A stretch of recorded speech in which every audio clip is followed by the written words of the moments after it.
Hey Jay, how's it going? Good.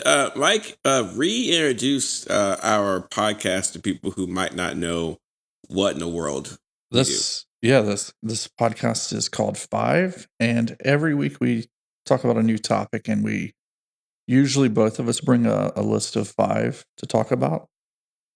Today we're talking about presidents, and I am leaving this one up to Jay.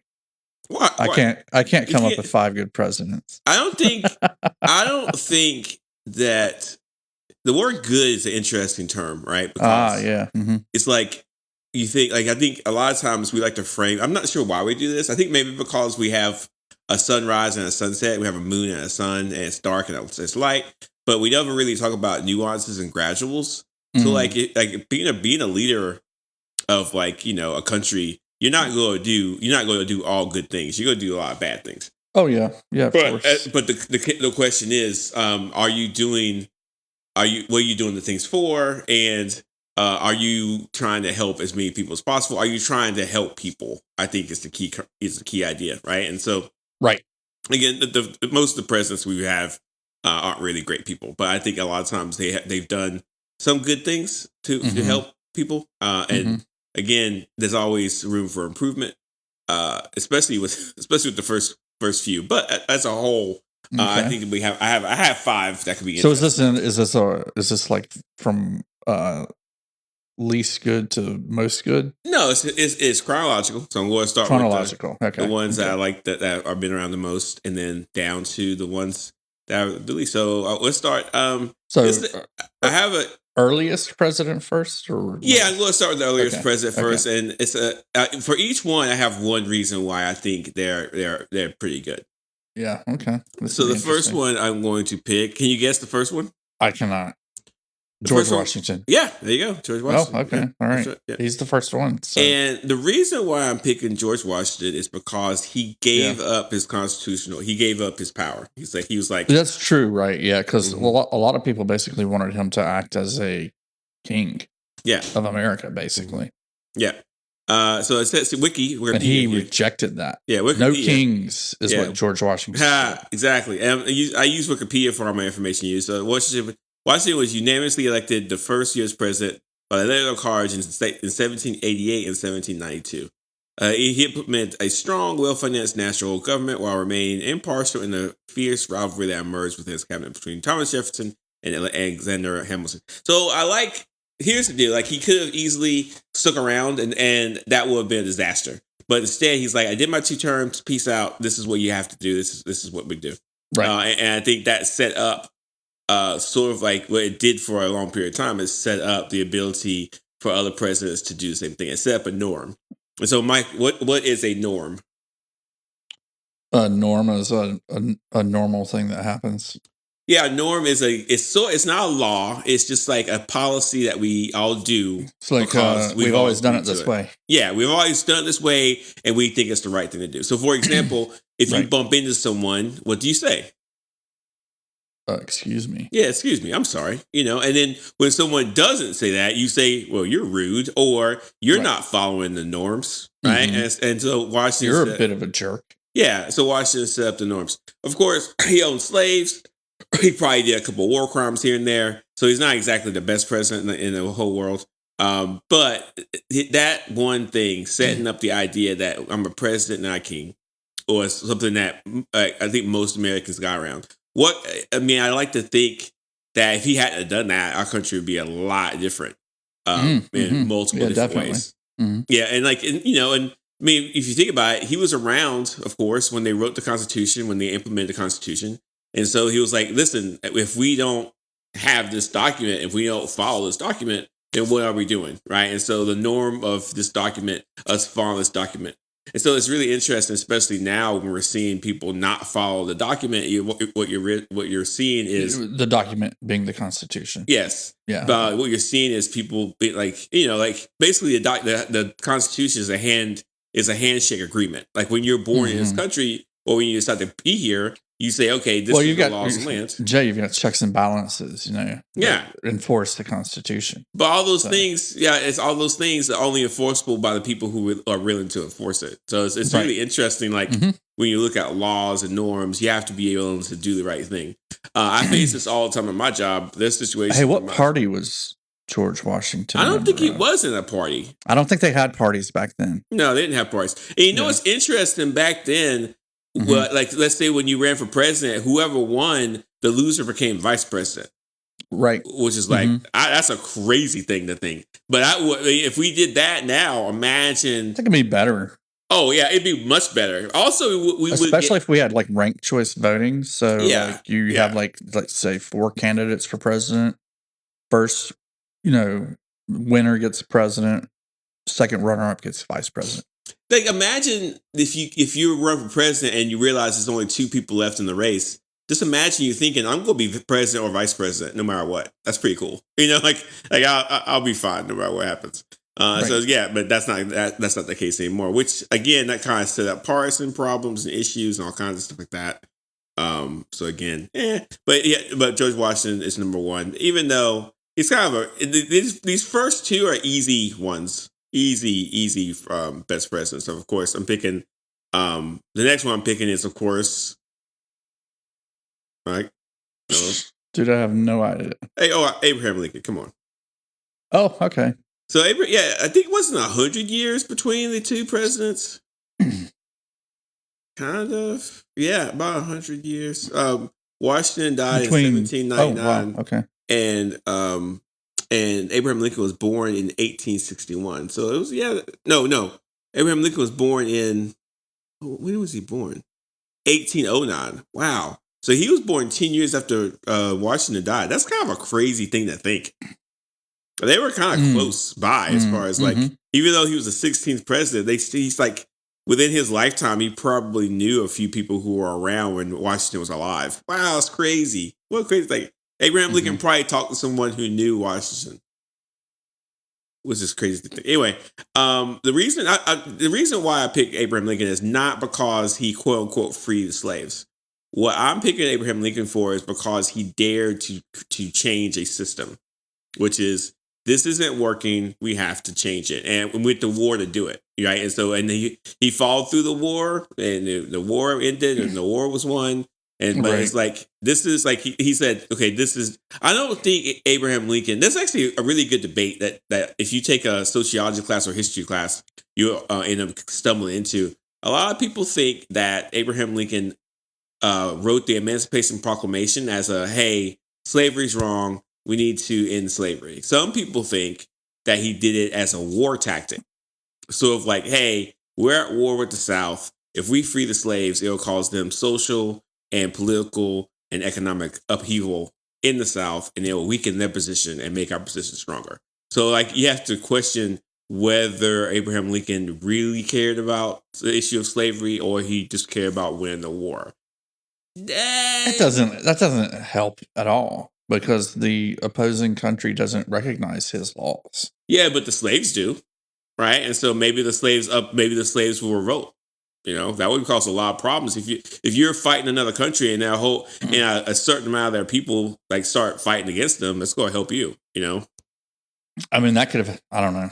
That could have happened at any time, but for whatever reason, people are less likely to revolt. Maybe I don't know. That's a debate, And the only person that knows the truth is Abraham Lincoln. And he's dead. So again, I think that's interesting. Like I couldn't imagine. That seems overly cynical to me. Yeah, it is. It's very cynical. Yeah, but there's a lot of cynical people out there. And again, I think it's much more nuanced than that. I think it was a lot of different reasons why he wrote the Emancipation Proclamation, which is okay.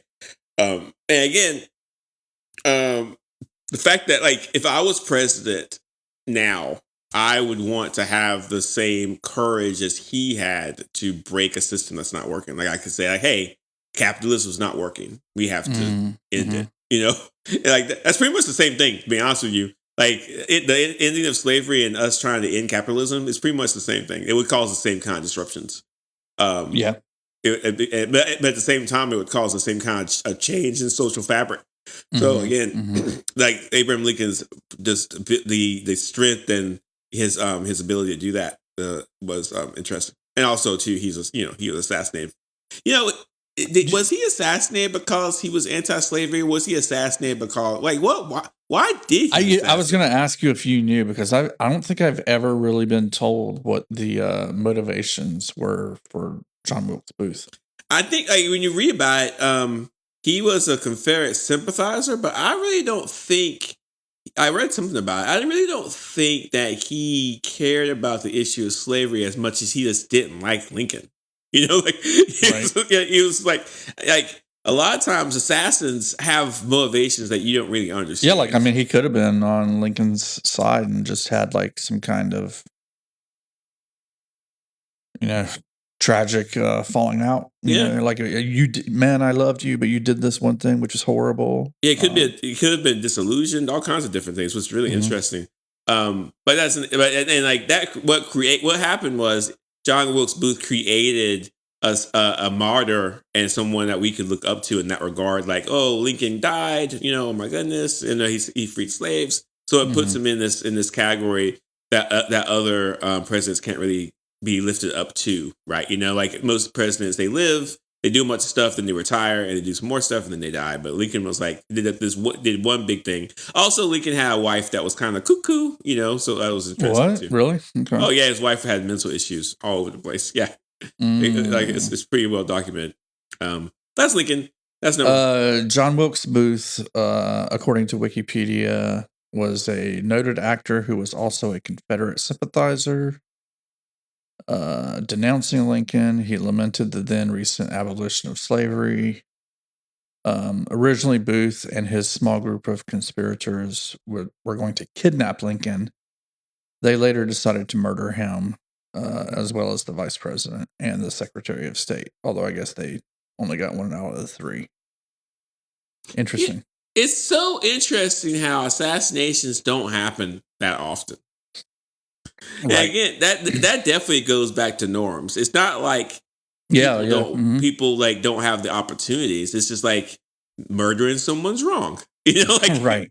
You know, and like a lot of times we like say our society is degrading and everything's terrible. But if that was true, you know, we'd be out there like eating canned food out of a dumpster and killing each other. That's not happening. You know, like most of our norms are being held up for good or bad. I'm not really sure. So that's really interesting. All right, now I've got three others that these are the ones that are kind of iffy. Who is my number three, Mike? Come on. After Abraham Lincoln. Yeah. Jimmy Carter. No. Wait, no. All right. No, Jimmy Carter was okay, but no.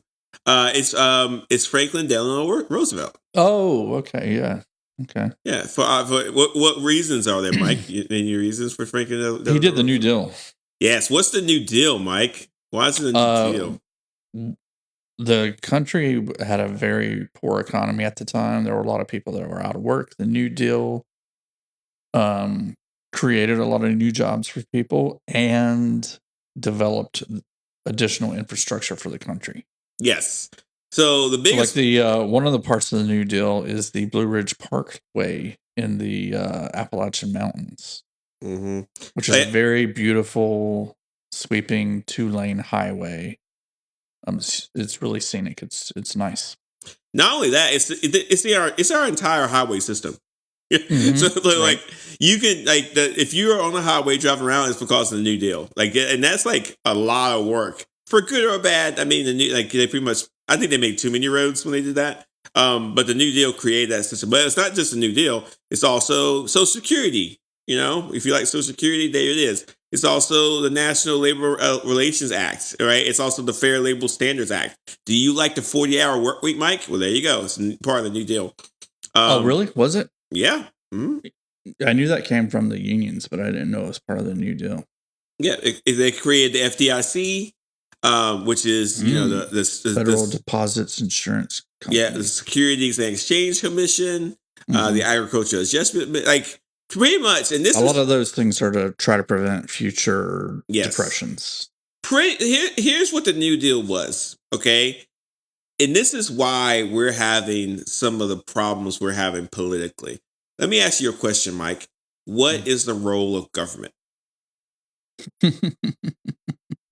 Why are you laughing?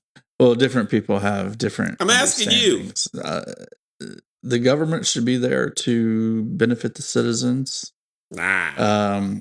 We live in a society. It needs to, manage the society, manage certain parts of economics so that there aren't, oh, so that there aren't like robber barons running all over the place. Yeah. So different people, like some people. Although I think we have a few robber barons running around all over the we place. have way these more. days. We have way more Henry Fords than we used to. Yeah. So let's take, for example, some people think that the government is supposed to do a bare minimum job, which is the government's like, hey, we protect you from the mongrel hordes that might come over our oceans or through the mountains to kill you. Mhm. That's all we do. So, Right. so that's it. Everything else is up to you.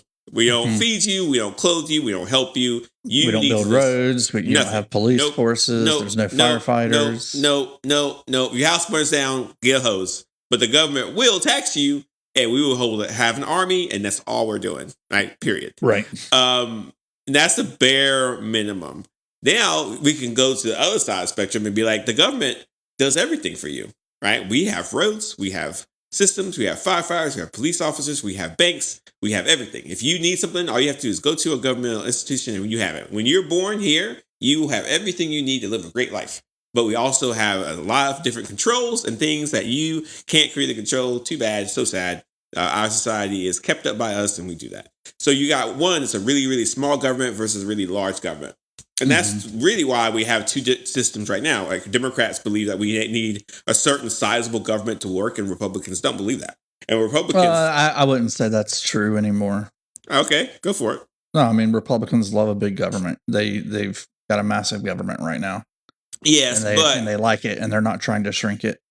Yeah, I would. Yes, I would think they want a certain kind of government, but I think Republicans want. I think you're thinking of libertarians. Yeah, who may vote with Republicans at times. Well, I think Republicans would say that the government it could be large, but it doesn't need to help people. It needs to just do what we want it to do, right? And like I think Democrats would be like, no, it needs to help people, and it's a fight, right? And the fight was started by Roosevelt. It was like, hey, like he created such a system. Where and remember, he was a Democrat, right? So he created a system that benefited everybody, right? And then once everybody realized how great it was, they kept voting for Democrats, right? So it's like, once you get that sweet milk of the government, you're not going to go off of it.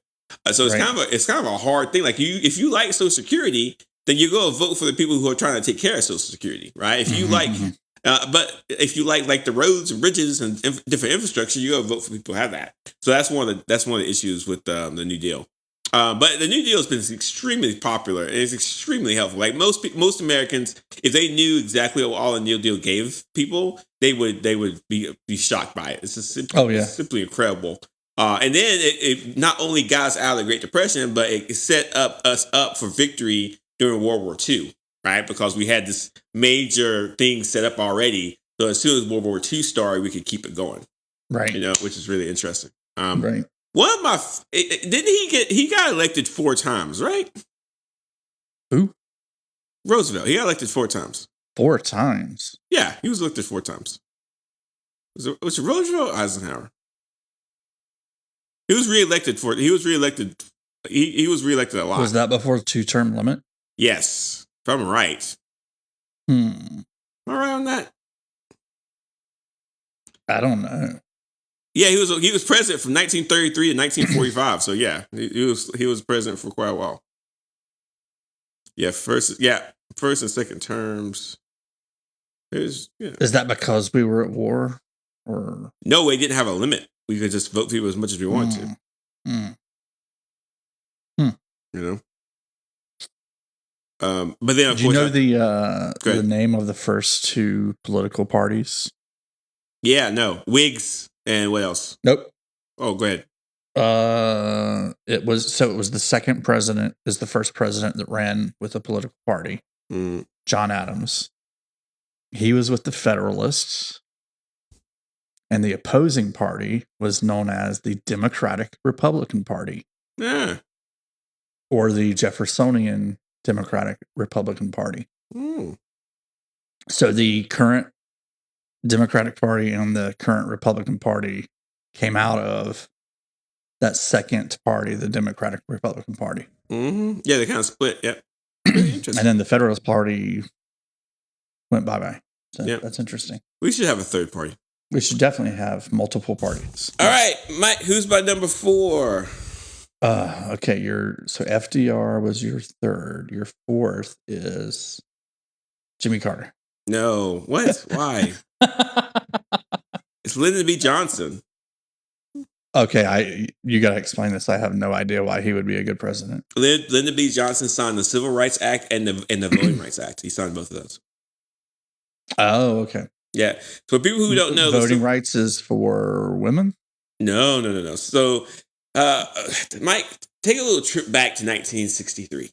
Okay, and all these different protests, and Dr. King's yelling about freedom and equality, and the whole country's in uproar. Now, Kennedy wanted to, work on this stuff. He wanted to fix it. But sadly, he was assassinated before anything happened, right?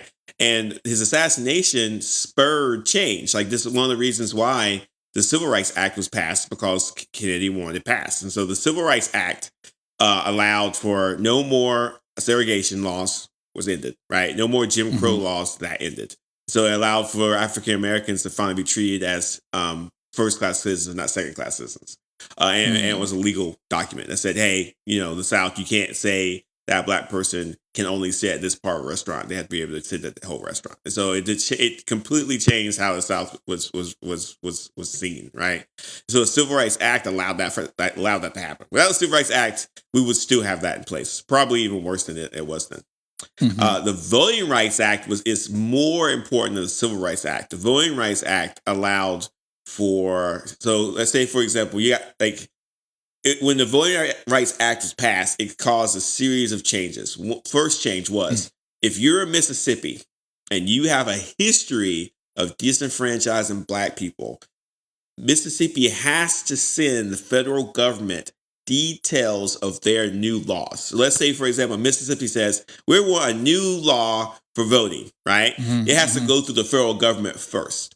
Any kind of maps, any kind of election maps has to go through the federal government first. Any kind of change that might affect black people has to go through the government first, because Mississippi, y'all some racist suckers, and y'all do some racist stuff, and we don't trust you. And so it allowed for the federal government to make sure that states like Alabama, Mississippi, Florida, Georgia, North Carolina, South Carolina, Texas wouldn't disenfranchise black people, and would constantly make sure it was even killed. Now, it wasn't just those states. It affects everyone, but it did. But if you had a history of racism, you got picked on more than anyone. And so that changed everything. Everything, because it allowed black people to vote without having to worry about their votes not counting or being disenfranchised, right? Not black people, black men. What? No. Yeah, women were given the right to vote after black men had the right to vote. No, Mike, no. Yes. Women were allowed to vote in 1930s. No. Yeah, women got the right to vote in 1930s. I don't think so. Look it up. I don't think so. Hang on a second. Is it? It was 1920. 19th Amendment was ratified in 1920. What are you talking about? I just told you. Why is this, man, this article has got, by continent. Okay. It's 19th Amendment. 19th Amendment. Okay. Why are you laughing? I've always thought it was interesting. Are you, hang on a second. You don't have to look it up. I'm telling you the truth. 1920, United States. What? Yeah. I told you that. Interesting. And listen, African American men and women had the right to, had the quote unquote right to vote, but these states would disenfranchise them. So, for example, long lines at voting booth, illegal. Like voting tests, like for example, back in the South, if you walked up, if you're a black person and want to vote, you'd have to be like, okay, list me out the presidents in order, within a certain time frame. Right, grandfather clauses was like, hey, could your grandfather vote? If your grandfather could vote, you can vote. But if your grandfather couldn't vote, you can't vote. Stuff like that. And so that was all arranged. So I was right. It's just not the Voting Rights Act that I was thinking about. So No, yeah. Black So the men vote, could vote in America after ratification of the 15th Amendment yeah, in quote unquote, 1870, yeah, which granted but them the right to vote. yeah, but So women their got votes weren't it taken like seriously. in what 1920, so that's Yeah, 50 years later. yeah, yeah. Yeah. So the Voting Rights Act was it's been That's crazy, instrumental. man. Like you would think when the 15th Amendment comes along, it's like, oh, hey, should women be allowed to vote? Dude, Yeah, women went. let's do that too. Yeah, the only people that were allowed to vote when the Constitution was written were people who owned land. That was it. So like, a lot of people couldn't vote for a very long time, and they slowly brought them in. Right. The Voting Rights Act is currently being dismantled by the Supreme Court. John Roberts, the head of the Supreme Court, hates the Voting Rights Act. You can look it up. So he's every time it comes to a vote, it comes to, like whenever someone says, "Hey, this Voting Rights Act is infringing on our freedoms," he always agrees, and so like it always gets chopped down. So it's pretty bad right now. Where it's to the point now where states can disenfranchise Black people again without any real consequences. Like the idea that racism is over is insane, but it is what it is. Yeah. I mean, But for what the Civil Rights Act and the Voting Rights Act did was created a system that the promises of the Constitution were reaffirmed, and that was because of Lyndon B. Johnson. He was a president who did it, and the people don't really think about it, but he's one of my heroes. Even though he's an asshole, he's still president that I think highly of. Also, some people think that he killed John F. Kennedy, but that's neither here nor there. Hello? what do you think? About what? Do you think that he killed Kennedy? I don't believe in conspiracy theories. I don't take them seriously. I think conspiracy theories are for weak-minded people who can't just deal with the fact that the world is full of chaos. Right. So that's just me. Okay, last president, and this is a controversial one. But only room for one more, huh? Yeah. Yeah, George W. Bush. That's really funny. In retrospect, he was pretty good. Yeah, he was fine. I'm putting Barack Obama here as a fifth president, and not because he was the first Black president, but because he brought in the modern age of politics. It's kind of hard to explain, but he got more people to vote than ever before, which allowed that system to sort of work a little better for good and for bad. There's been a lot of backlash to Obama just in his existence. But if you look at what he did as far as creating coalitions and trying to and kind of upholding the ideas and ideals of the Constitution in America, I think that like a lot of people probably for a long time will look back at him being the last great president we've had in the last couple of decades. Even though he did a lot of bad stuff, most notably his use of drones to fight terrorism. Is one that bothers me the most, and also he shut down the government's the NASA. He shut down the space program, which was also annoying. He didn't do enough. He just stopped the show. Like, we could have created a new shuttle program, and he was like, "No, let businesses and corporations do that. We don't need to do that anymore." And my God. Liberals always do this. Liberals think that we shouldn't go to space. We shouldn't waste that money. And I completely disagree with that. Like we should have moon bases. We should be on Mars by now. So it's just kind of like, what are we doing? Like why? Like what? What it is? What it is? And then finally, base. Yeah, and then dude, I will vote for the next president who says I will create a moon base. Like whoever says that in my lifetime, I'll vote for him. I need a little bit more than that, but give me a moon base. No, if you think that we need a moon base, I agree with most of what you're thinking. So okay, I like that person. Let's build a moon base. That's like the fact that I can't go to the moon in 2025 is so stupid. Like I should be able to take a plane to the moon and sit on the moon and look at the moon. Like it's so dumb. That'd be cool. And also, he didn't do it. He wasn't as progressive enough as I would have liked. He I could love have the moon for some reason. He could have descheduled marijuana. Yeah, why didn't he do that? Drug. I don't know. He could have. He was so afraid of legacy or something. He believed in marginal change. He believed in slow change. He believed in doing a really poor job of negotiating for healthcare.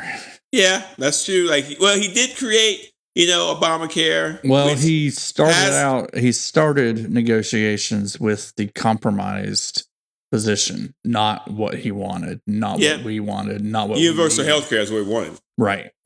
And that's what we should have. He should have started the negotiations there, not with basically it's like a capitalist healthcare CEO's wet dream, basically. Here's the problem. I think that Democrats thought that Democrats would be in office for a very long period of time and that we could slowly do things. If you put everybody into a time machine and go back to 2008, we would do a lot of stuff different. We would do a lot of stuff different.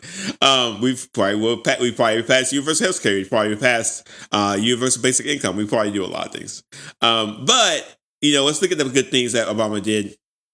When a case in the Supreme Court went to the Supreme Court for to challenge gay people to get married, the government did not. So let me explain a little bit. When there's a government system or a government rule, so for example, gay people can't get married, and someone challenges that and takes it to the Supreme Court, the government is supposed to send lawyers and people to defend the government's position. Obama said no. And so no one was at the Supreme Court to defend that position. Republicans actually had to send people to the Supreme Court to defend the government's position. And of course, they didn't do a very good job. That and a couple other things allowed for gay people to get married. And so it's like that happened. We have a couple other things that happened as far as civil rights in this country. Can't think of any right now. What else happened? Is that it? There's a couple of things, but so overall, no Bill Clinton. What about Bill Clinton?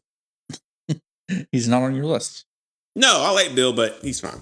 No, Bill Clinton. I have a lot to say about Bill Clinton, so I'm not going to get started. I'm not going to talk about NAFTA and how he destroyed the industries of the country and sent them all to overseas and pretty much decimated our communities. I'm not going to talk about that. But I will say that if you look, I wouldn't say Obama's a great president, but I think he's a good president, and I think that he did, a best he could. I think if we all looked into the future and saw what was about to happen. Okay. If we saw what was about to happen, then I think he would have been a lot better. Which is really interesting. But anyway, we're over time. Okay, this is that's my 5 list. Wow. That took a while. Yeah. I listen. I believe in democracy as we've set it up, and like if it's set up correctly and people follow it through, it works out pretty well. It's the fact that we have a lot of corruption in this country where it doesn't work very well, right? And that's the biggest problem. That's the biggest problem with our country is that it has a lot of corruption. But sad. It's sad. It'd be a lot better. All right, Mike, how can people share this with their friends and family? Voting's coming up soon, so just blast this podcast while you're waiting in line to go vote. When this year? Yeah. It's almost November. Midterms aren't until next year. Early voting is happening right now. Yeah, but that's not midterms. I have 2 things to vote on. Wait, okay. You're not voting? There's nothing for us to vote on. You don't have anything to vote on? Nah, not right now. Next year is our big election. I've got stuff to vote for. Our mayor's in trouble. Trouble. But yeah, share it with your friends, share it with your families. And if you disagree with our list, let us know, because hey, I don't like to argue, but I do like to have a rich, powerful discussion. So let's talk about it. Yeah, hit us up on 5 with Mike and Jay on Threads. Be fun. All right, Mike. I'll talk to you later. Yep. Talk to you later.